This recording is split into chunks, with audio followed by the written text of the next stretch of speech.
Nadreen धरती time online news सां गॾु आहियां इमरान अली। ख़बर शामिल कयूं पिया राणीपुर खां सैयद ज़वार हुसैन शाह जी रिपोर्ट मुताबिक़ सिंध सहाफ़ी इतिहाद जे सॾ ते सहाफ़ी अरशद शरीफ़, नरेश कुमार ऐं कराची जे मच्छर कॉलोनी में सिंधी नौजवाननि जे क़त्ल ख़िलाफ़ सिटी प्रेस क्लब राणीपुर अॻियां एहतिजाजी मुज़ाहिरो कयो वियो, जंहिंजी अॻवानी अनवर नारेजो, सैयद ज़वार हुसैन शाह, असद वसाण, शौकत गांगरो, इमदाद लाड़क, मंठा डोमकी, मुजाहिद वसाण, बाबर अली मार, हसनैन शेख, गुलाम हुसैन शेख, रोशन शेख, इमरान अली गोपांग, फिदा हुसैन गोपांग करे रहिया हुआ। उन मौक़े ते अॻवाननि ख़िताब कंदे चयो त सहाफ़ी अरशद शरीफ़ खे कीनिया में बेगुनाह क़त्ल कयो वियो। ॿिनि नौजवाननि सिंधियुनि खे कराची में बेदर्दी सां क़त्ल कयो वियो, जॾहिं त सच लिखण ते सहाफ़ियुनि खे हिरासां कयो पियो वञे, जॾहिं त सहाफ़ियुनि जो ॾोह सिर्फ़ु उहो आहे हक़ सच जी ॻाल्हि करे रहिया आहिनि। सच लिखी चोरनि लुटेरनि खे वाखो कनि था, जॾहिं त सखर में नरेश कुमार खे रोड हादसे में मारियो वियो, जॾहिं त बाज़मीर सहाफ़ियुनि लाइ धरती तंग कई वई आहे। कराची में सिंधी नौजवाननि खे सरेआम क़त्ल कयो पियो वञे,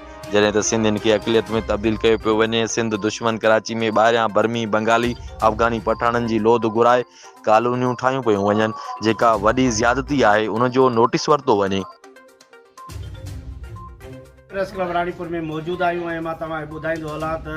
पूरे पाकिस्तान समेत ख़ासि तौर सिंध में जंहिं तरह सां सहाफ़ियुनि खे शहीद कयो थो वञे ऐं उन्हनि मथां ज़्यादतियूं थींदड़, उन जे ख़िलाफ़ न सिर्फ़ु पूरे पाकिस्तान जो अवाम पर सिंध सां गॾु राणीपुर जो अवाम बि बाशऊर समाजी सिविल सोसाइटी उहे असां सां गॾु आहिनि ऐं उहे एहतिजाज कनि पिया। हलंदासीं उन खां पुछंदासीं त अॼु तव्हां एहतिजाज कयो पिया ऐं तव्हांजो मक़सदु छा आहे, तव्हां छा था चवणु चाहियो? एहतिजाज रिथियल हो सिंध सहाफ़ी इतिहाद जे तरफ़ां त हीअ जेके सिंध में सहाफ़ियुनि सां ज़ुल्म ऐं जबर थी रहिया आहिनि ऐं क़त्ल थी रहिया आहिनि सहाफ़ी ऐं सहाफ़ियुनि जे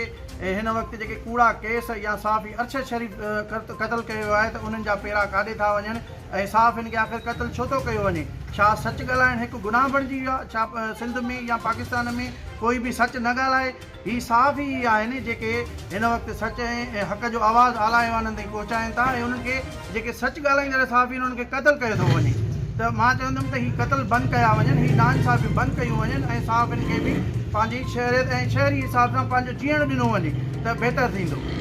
तूं चओ मां पुछां, तूं चओ मां पुछां, पर तोखां हिकिड़ी ॻाल्हि पुछां, तूं कंहिंखे ख़ामोश कंदे ऐलान हज़ारे मां न रुॻो।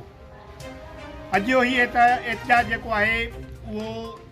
सिंध सहाफ़ी इतिहाद राणीपुर जे सॾ ते असां सिविल ऐं समाजी दोस्तनि सां गॾु उन्हनि सां बीही करे ठिक आवाज़ थी करे सिर्फ़ु इहा घुर था कयूं त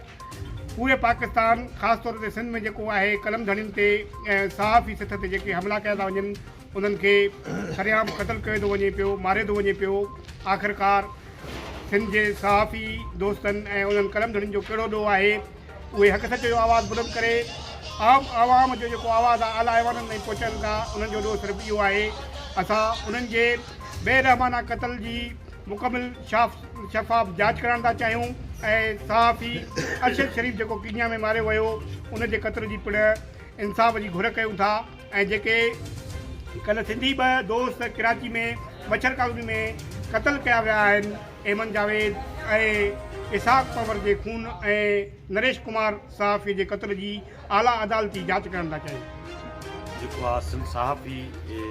इतिहाद जे सॾ ते आहे ऐं जेके सिंध में सहाफ़ी नरेश कुमार जो क़त्ल या अरशद शरीफ़ जो जेको केनिया में क़त्ल आहे ऐं सहाफ़ियुनि खे मुसलसल जेको आहे निशानो बणाए थो वञे, उन्हनि खे तहफ़्फ़ुज़ आहे हिन मुल्क में। असांजी घुर इहा ई आहे त आख़िर कलम धनी छो पिया क़त्ल थियनि, हिते सवाल करणु ऐं सच लिखण ते एॾी बंदिश छो आहे जो उन्हनि खे क़त्ल कयो पियो वञे। असीं आला अदालत नरेश कुमार सहाफ़ी जे क़त्ल जी आला अदालती जांच करण था चाहियूं। जेको आहे सिंध सहाफ़ी इतिहाद जे सॾ ते आहे ऐं जेके सिंध में सहाफ़ी नरेश कुमार जो क़त्ल या अरशद शरीफ़ जो जेको केनिया में क़त्ल आहे ऐं सहाफ़ियुनि खे मुसलसल जेको आहे निशानो बणाए थो वञे, उन्हनि खे तहफ़्फ़ुज़ आहे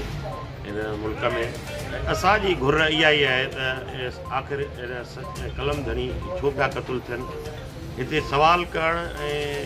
सच लिखण ते एॾी बंदिश छो आहे जो उन्हनि खे क़त्ल कयो पियो वञे। असीं आला अदालतुनि खां ऐं इंसानी हक़नि जे जेको आहे कमीशन खां इहो जेको आहे मुतालबो था कयूं त उन सहाफ़ियुनि जे क़ातिलनि ताईं उन्हनि खे सज़ा ॾियारी वञे ऐं उन्हनि जी जांच कई वञे। ऐं ॿियो जेको सिंध में मारामारी आहे ऐं पोरियतनि खे निशानो कयो थो वञे, कराचीअ में उन्हनि खे मारियो थो वञे